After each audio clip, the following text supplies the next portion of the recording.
Hi, thank you for watching Dig Into China. I'm Dong Shong. If you have not done so already, please subscribe to my channel. Thank you very much. In the last 2 years, the Chinese renminbi exchange rate has undergone two distinct phases of decline. The initial drop to 7.3 was a consequence for the Federal Reserve's interest rate hikes. The growing disparity between the interest rates of the US dollar and the RMB led to a decrease in RMB's exchange rate.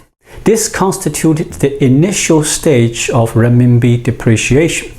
Following the devaluation of the renminbi, Beijing tapped into its US dollar reserves to drive an appreciation of the currency. However, this was short-lived as the renminbi faced another round of depreciation, constituting the second phase of devaluation. This devaluation was triggered by the internationalization of the renminbi, resulting in a substantial amount of the currency circulating abroad. Trade partners responded by selling off renminbi, contributing to its decline in value. Presently, the ongoing depreciation of the renminbi marks a pivotal third phase.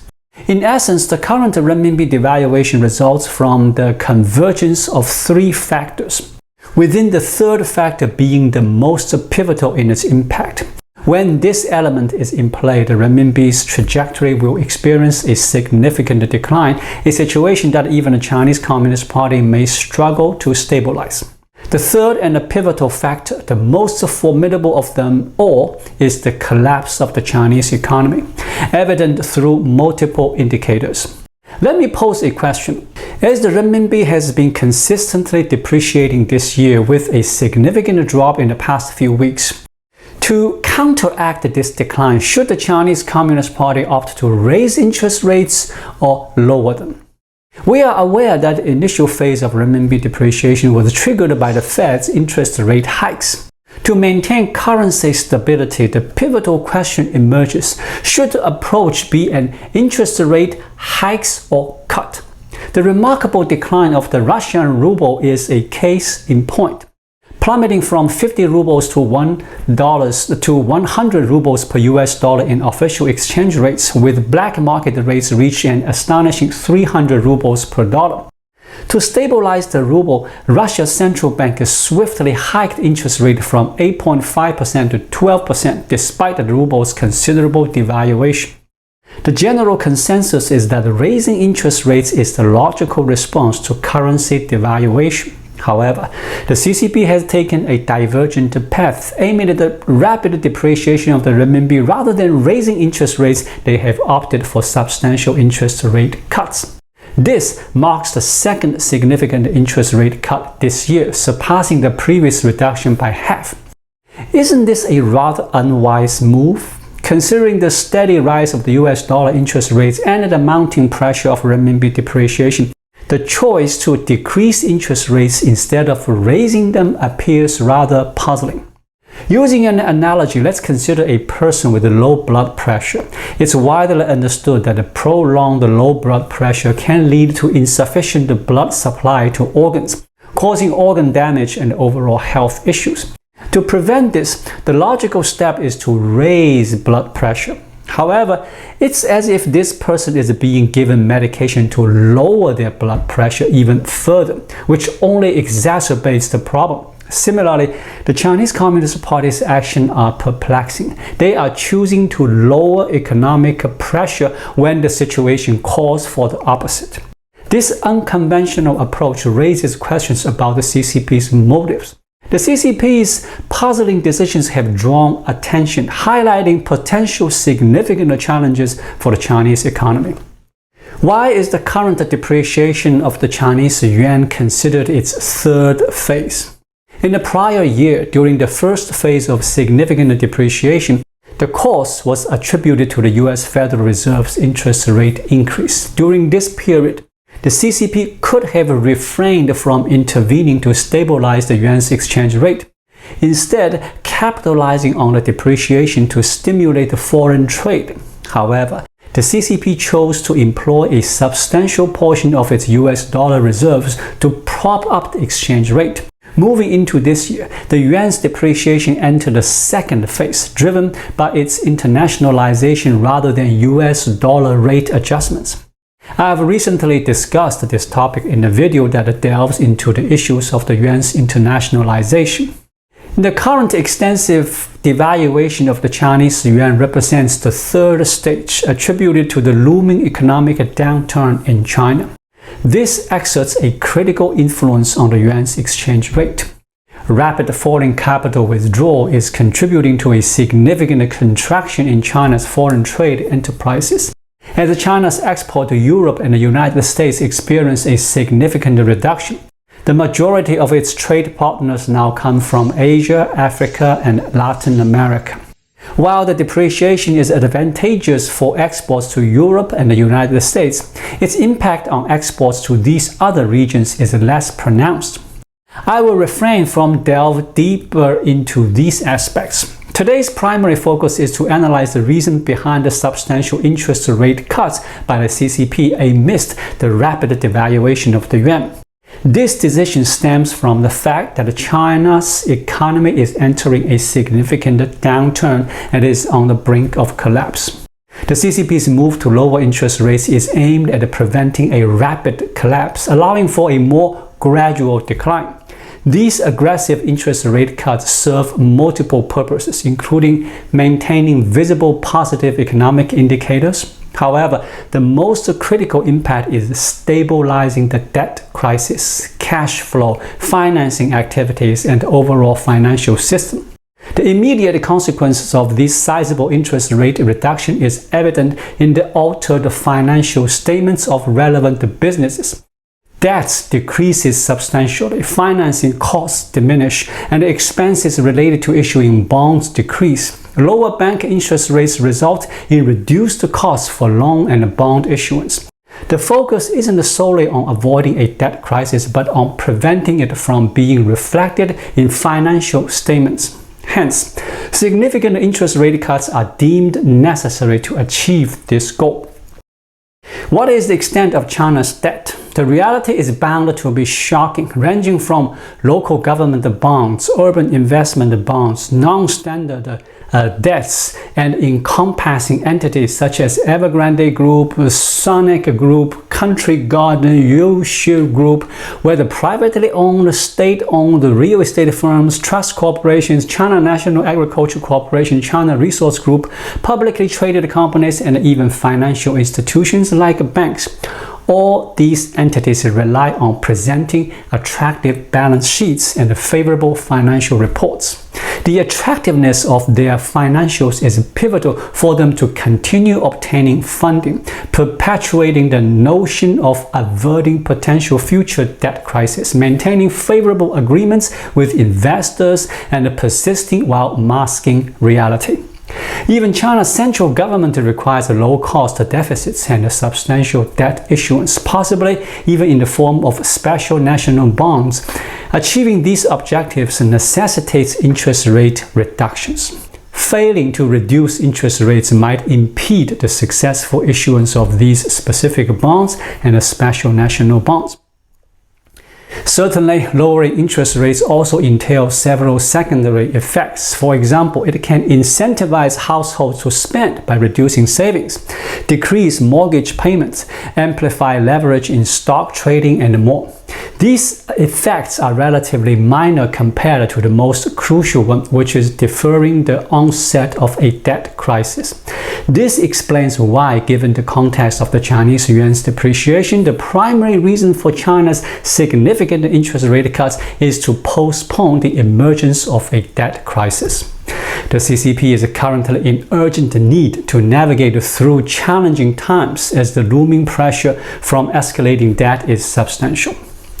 Let's circle back to the comparison with a person. This individual is grappling with significant low blood pressure, yet there are even more severe health issues flaring up within them.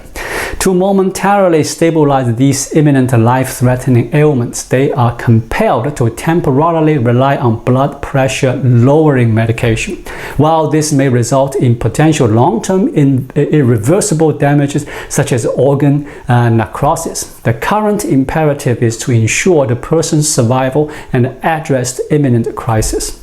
The immediate focus is on saving their life, even if it means potential long-term consequences. However, this action is akin to telling everyone that this person is on the brink of collapse. They are plagued by a multitude of illnesses, many of which are intensifying. Thus, even though their blood pressure is alarmingly low, they are resorting to copious amounts of blood pressure-lowering medications.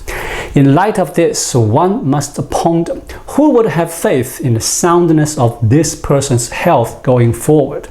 As a result, there is a frantic exodus underway, including the likes of Tesla.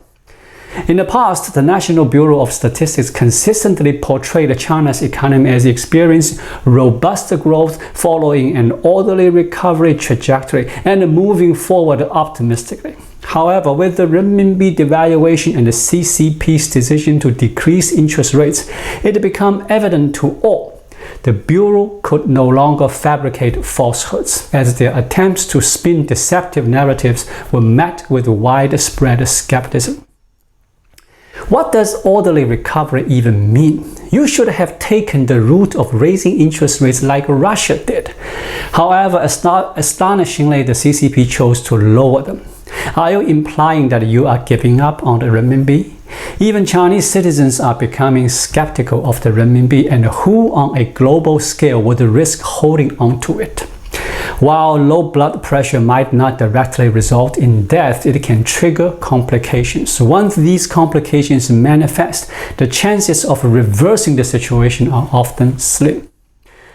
The Ukraine war spanned 18 months, during which the Russian ruble only lost half of its value, officially at least, with a staggering 4/5 drop in the black market. Despite the ruble's actual international buying power dwindled to a mere fifth of its pre-war state, Russia's economy managed to remain afloat.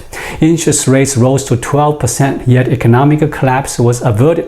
Should the Chinese yuan experience a comparable significant devaluation, dropping to 8, 9, 10, or even 15, and mirroring the ruble's 50% depreciation, China's economy might withstand the shock without total collapse.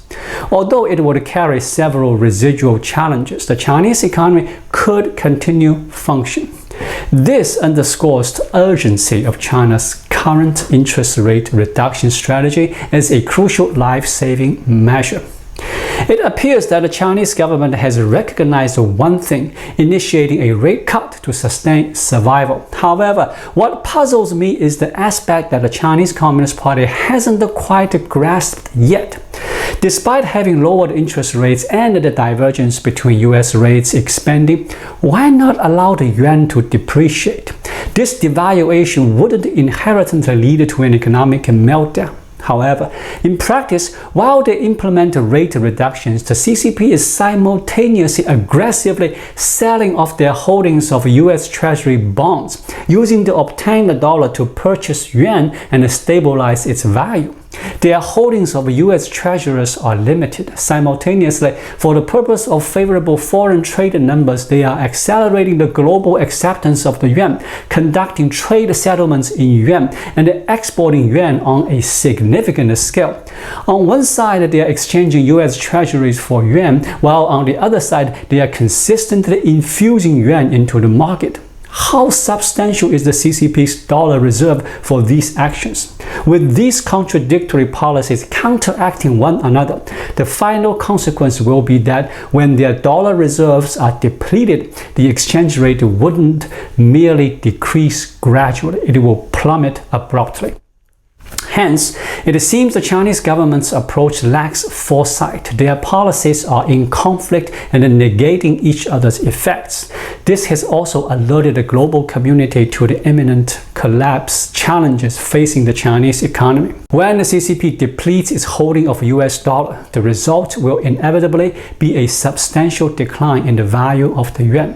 It could mirror Russia's experience in a positive scenario, but it might resemble the challenges faced by countries like Iran, Brazil, or Argentina in a negative one. Russia, at least, still possesses energy resources for export and has a smaller population. China, on the other hand, has a vast population. I am uncertain about the CCP's potential strategies or resources to maintain stability. There's a notion that the state of the US economy isn't stellar either, but even in comparison to Russia, China's economic situation seems less favorable. Why is this perspective emerging? A robust gauge of economic well-being is the readiness to implement interest rate hikes. It's widely acknowledged that when a central bank raises interest rates, all borrowing enterprises start feeling the heat. The individuals saddled with loans may experience a financial crisis. In case an economy isn't in robust health, interest rate increases become a potent tool with potentially detrimental effects. Borrowing becomes cautious, business activity slows, potential home buyers hesitate to take out the loans, leading to a possible downturn in the real estate sector, with reduced inclination for financing and elevated borrowing expenses. The economy can experience a contraction. Therefore, the readiness to raise interest rates serves as an indicator of economic robustness. Even Russia seems more economically sound than China, as it possesses the resource advantages of energy sales to sustain itself. Would China be willing to consider interest rate hikes? In contrast, the United States demonstrates the confidence in its economy by its willingness to adopt such measures. While interest rate increases may temper economic expansion, they need not result in a recession. The global utility of the US dollar is evident with an M2 money supply of $20 trillion circulating internationally. Even if this entire amount were confined to the US, its GDP of approximately $25 trillion provides context. In comparison, China's M2 stands at 285 trillion RMB, while its GDP is 120 trillion RMB, culminating a proportion of 240%. For the US, the figure is 80%. This contrast underscores the comparatively lower efficacy and vulnerability of the Chinese yuan as an investment. Numerous insights can be gleaned through data comparison. To conclude with the convergence of three factors: Federal Reserve rate hikes, yuan internationalization, and a major economic downturn in China, the depreciation of the renminbi is an undeniable and irreversible outcome. The Chinese Communist Party is unable to alter this trajectory. Thank you for watching. Please leave a comment and subscribe to my channel. Just click the subscribe button right here. I'll see you again shortly. Until then, be well.